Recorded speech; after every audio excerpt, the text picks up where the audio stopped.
You wake up feeling fine, you eat, you make plans for the afternoon, and then around mid-morning, a strange cold dread washes over you, followed by a sweat you cannot stop. By the time the sun goes down, you are dead. Not in a week, not tomorrow. Today, this was a real disease, and it killed real people exactly like this, by the thousands. And then one day, it simply vanished off the face of the earth and never came back. To this day, nobody knows what it was, and it's far from the strangest one we'll talk about. Now, picture the world ancient humans actually lived in. No vaccines, no antibiotics, no idea that the thing killing them was even alive. Just a body, a community, and a long list of diseases waiting in the dark. We think we know that list. Plague, smallpox, the usual suspects from history class. But here's what almost nobody realizes. Some of the deadliest diseases that ever stalked our species aren't on any list you'd recognize because they're gone. Some we hunted to extinction on purpose. Others walked away on their own, and we still can't explain why. Those are the ones that should unsettle you the most, because a disease that vanished without our help is a disease that could, in theory, come back the same way. And before we go further, kill one lazy assumption. That ancient disease was just one undifferentiated cloud of "they all died of plague." It wasn't. The ancient world had its own specific, named terrifying killers, each with its own way of taking you apart. And ancient people were not passive. They watched, experimented, and invented treatments that were sometimes useless, sometimes accidentally genius, and occasionally so far ahead of their time it's unsettling. So let's walk through 5 of them and what people actually did to try and stop them. Let's start with the one we actually beat, smallpox. For roughly 3,000 years, this was arguably the single most efficient killer of human beings on the planet. It scarred the face of a pharaoh. The mummy of Ramesses V still carries the pockmarks across his preserved skin. It killed around a third of everyone it infected, and blinded or scarred most of the rest.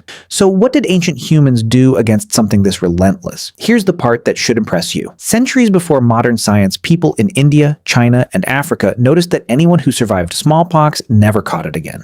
So they did something that sounds insane. They deliberately gave healthy people a tiny controlled dose of it, scratching material from a mild case into the skin or having them inhale dried scabs. It was called variolation. It was crude, it sometimes killed the patient, but it worked often enough to spread across continents long before Europe had the idea. With no microscopes and no germ theory, ancient humans had intuited the entire principle of the vaccine. And the punchline, in 1980, smallpox became the first and only human disease ever deliberately wiped from existence. It is gone. The thing that terrorized us for 30 centuries now exists only in 2 locked freezers on opposite sides of the planet. Now, from the disease we conquered to the one that just walked away, the English sweating sickness. In the summer of 1485, a new horror appeared in England, seemingly from nowhere. Healthy people were struck by sudden dread, then drenching sweats, then crushing exhaustion, and many were dead within hours, fine in the morning, gone before dinner. It killed the strong and wealthy as readily as the poor. And then, after one final outbreak in 1551, it simply vanished and never returned. Not once in nearly 5 centuries. What did people do about it? Almost nothing useful. The folk wisdom said to keep the victim warm and, above all, awake, the belief being that if they slept, they'd never wake. Families sat by the bed for a full day and night, shaking their loved ones to keep their eyes open. It almost certainly didn't help. And to this day, nobody knows what the sweating sickness even was. It arrived, it slaughtered, and it left, taking its own identity with it. Our third killer takes us back to ancient Greece, to a disease that helped end one of history's great civilizations, the Plague of Athens. In 430 BCE, with the city packed full of war refugees, a sickness erupted that the historian Thucydides described in horrifying clinical detail, partly because he caught it himself and survived. He wrote of violent heat in the head, eyes turning blood red, and skin so painful victims couldn't bear to be touched. Many threw themselves into water tanks trying to cool the fire inside them. It killed perhaps a third of Athens, including its leader Pericles, and broke the city's power for good. And what did the ancient world's best medical minds do? They watched watched their treatments fail one by one. Thucydides noted something chilling. The doctors died fastest of all because they were the ones leaning over the sick. Here's the haunting part. We have a dead man's detailed account of every symptom.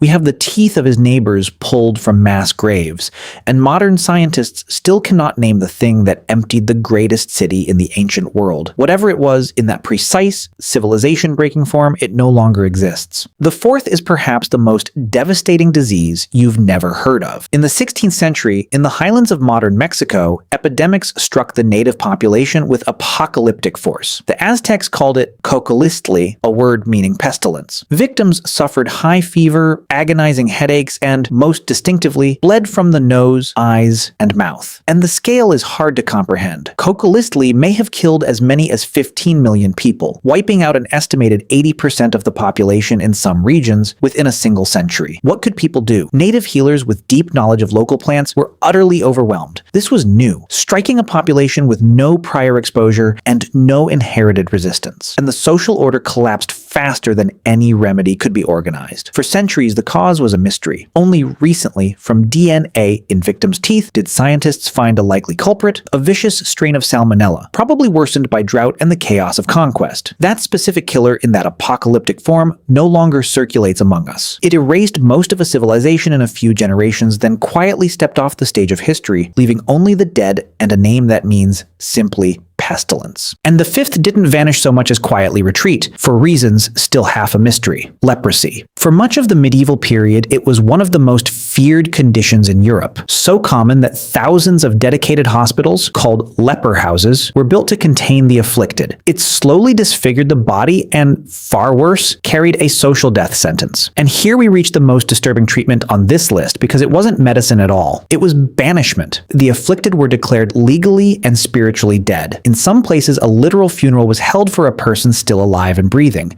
who was then cast out to wander, ringing a bell to warn others of their approach until their actual death. The community's cure was to erase the human being who had it. And then, slowly, leprosy began to fade from Europe, long before any antibiotic existed to fight it. Why? We're still not sure. Theories range from other epidemics killing off the vulnerable, to slowly rising immunity, to changes in living conditions. The ancient, all-consuming epidemic form simply loosened its grip for reasons we've never fully pinned down. Now, fairness demands the flip side. It would be easy to walk away thinking ancient humans were helpless, and that's not quite true.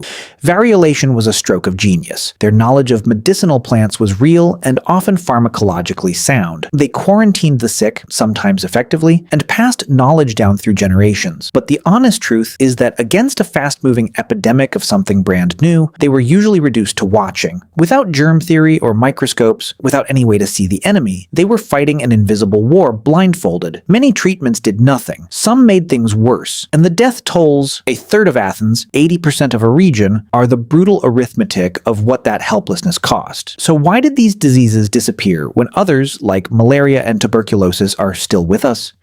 The answer is different for everyone, and that's the genuinely disturbing part. Smallpox vanished because we cornered it and destroyed it on purpose. But the sweating sickness, the plague of Athens, the worst of cocolistli, those left for reasons we only partly understand. Pathogens evolve. A germ that kills its host within hours is, in evolutionary terms, a bad strategy, because dead hosts don't spread disease well. Some may have simply burned too hot to survive, mutating into milder forms or dying out with the last people they infected. Others depended on conditions, an animal carrier, a climate, a crowded moment in history that quietly shifted and pulled the floor out from under them. Here's the thought worth sitting with.